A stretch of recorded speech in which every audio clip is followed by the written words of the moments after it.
Hello guys, मैं काशी आहूजा इस बार आपके सामने प्रस्तुत हूँ एक नई कहानी के साथ। यह कहानी पन्नाधाय की है, जिसे इतिहास का अनमोल रत्न भी कहा जाता है। संसार में ऐसे उदाहरण विरले ही होंगे जहाँ किसी माता ने दूसरे की संतान को बचाने के लिए स्वयं अपनी संतान का बलिदान कर कर्तव्य निभाया हो। भारत के इतिहास में ऐसा ही एक नाम है, पन्नाधाय, जिसके त्याग और बलिदान की कहानी आज भी गर्व के साथ घर घर में सुनाई जाती है। बात उस समय की है जब दिल्ली में मुगल बादशाह हुमायूं का शासन था। राजस्थान की अलग अलग रियासतों में राजपूतों का शासन था। राजपूतों की वीरता से इतिहास के पन्ने आज भी जगमगा रहे हैं। ऐसे ही जगमगाते पृष्ठों पर पन्नाधाय की कहानी लिखी हुई है। उस समय चित्तौड़ पर विक्रमादित्य सिंह का शासन था। वे महाराणा संग्राम सिंह के ज्येष्ठ पुत्र थे। उन्हें सांगा भी कहा जाता था।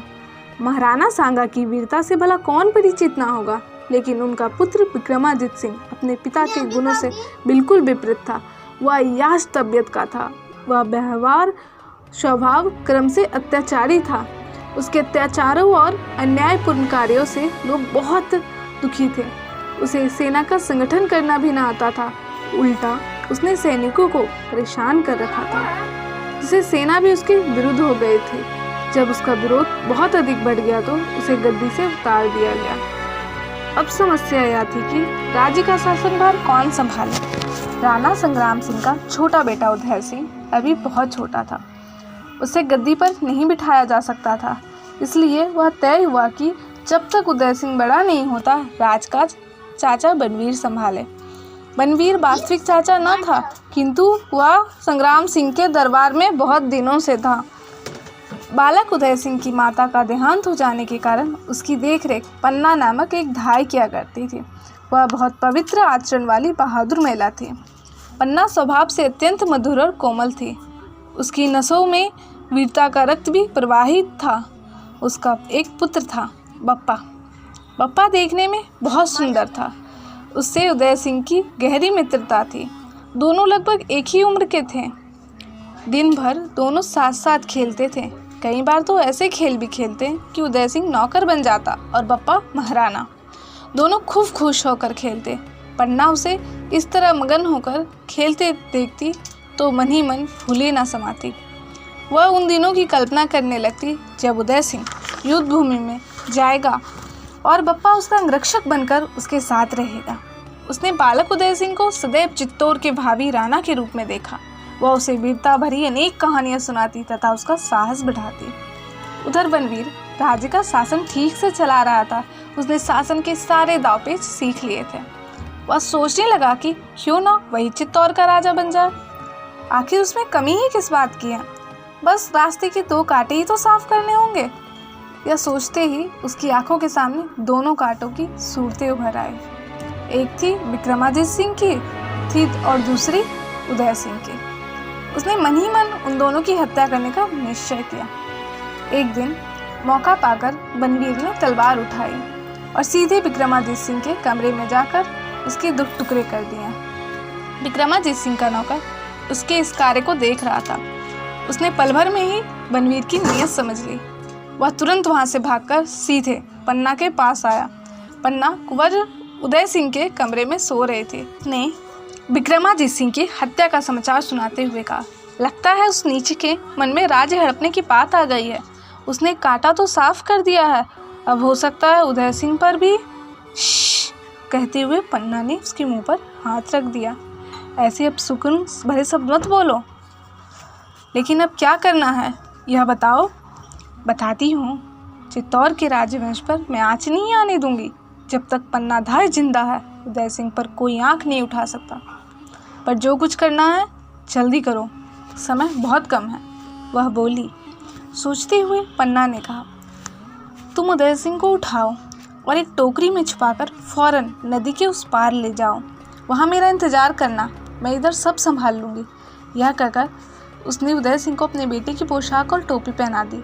विक्रमादित्य सिंह का नौकर तुरंत उदय सिंह को लेकर कमरे से बाहर चला गया। इधर पन्ना ने अपने पुत्र बप्पा पर एक बार प्यार भरी दृष्टि डाली। आखिर वह उसकी माँ थी। जैसे ही उसे मन का निश्चय याद आया तो आंखें छलछला आई। उसने मन ही मन कहा, जल्दी कर पन्ना, यह वक्त ममता का नहीं, दृढ़ता और बलिदान का है। तुझे आज चित्तौड़ के राजवंश की रक्षा के लिए अपने बेटे का बलिदान करना है। पन्ना ने एक ही क्षण में ही अपने हृदय को पत्थर बना लिया। उसने बड़ी तत्परता से बप्पा को उठाकर उदय सिंह के बिस्तर पर लेटाया और सिर पर उदय सिंह की टोपी और गले का हार पहना दिया। फिर ऊपर से उसे चादर उठा दी। दूसरे ही क्षण सीढ़ियों पर किसी के आने की आहट हुई। कौन है? पन्ना ने कड़क कर पूछा। मैं हूँ चित्तौड़ का राजा बनवीर, जोर का ठहाका लगाकर हंस पड़ा। हा हा हा। उसके हाथ में खून से उसनी तलवार थी। पन्ना का जी चाहा कि झपट कर उसका मुंह नोच ले। तभी ख्याल आया कि अगर उसे कुछ हो गया तो उदय सिंह की रक्षा कौन करेगा। कहाँ है उदय सिंह?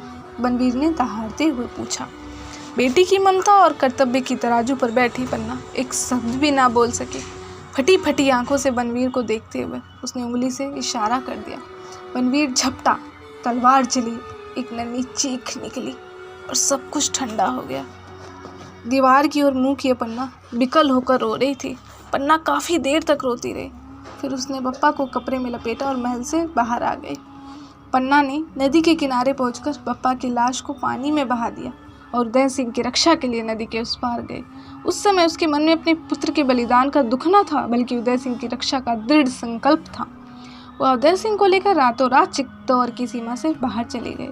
वह अब कोई ऐसा स्थान खोजने लगी जहां उदय सिंह को छिपा कर रख सके, लेकिन बनवीर के डर से कोई तैयार न हुआ। अंत में मेवाड़ के एक सरदार ने उन्हें अपने यहाँ शरण दी।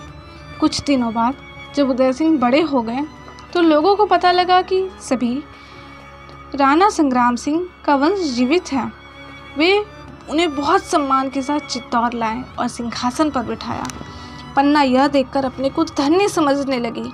वह अपने बेटे का बलिदान करके भी खुश थी, क्योंकि उसने राज्य की रक्षा के लिए एक वीर माँ का कर्तव्य पूरा किया था। उदय सिंह पन्ना का बहुत सम्मान करते थे और अपनी धाय माँ को जन्म देने वाली माता से भी अधिक मानते थे। धन्य है पन्ना जैसी वीर माँ, जिसने पुत्र का बलिदान करके अपना कर्तव्य निभाया। शुक्रिया।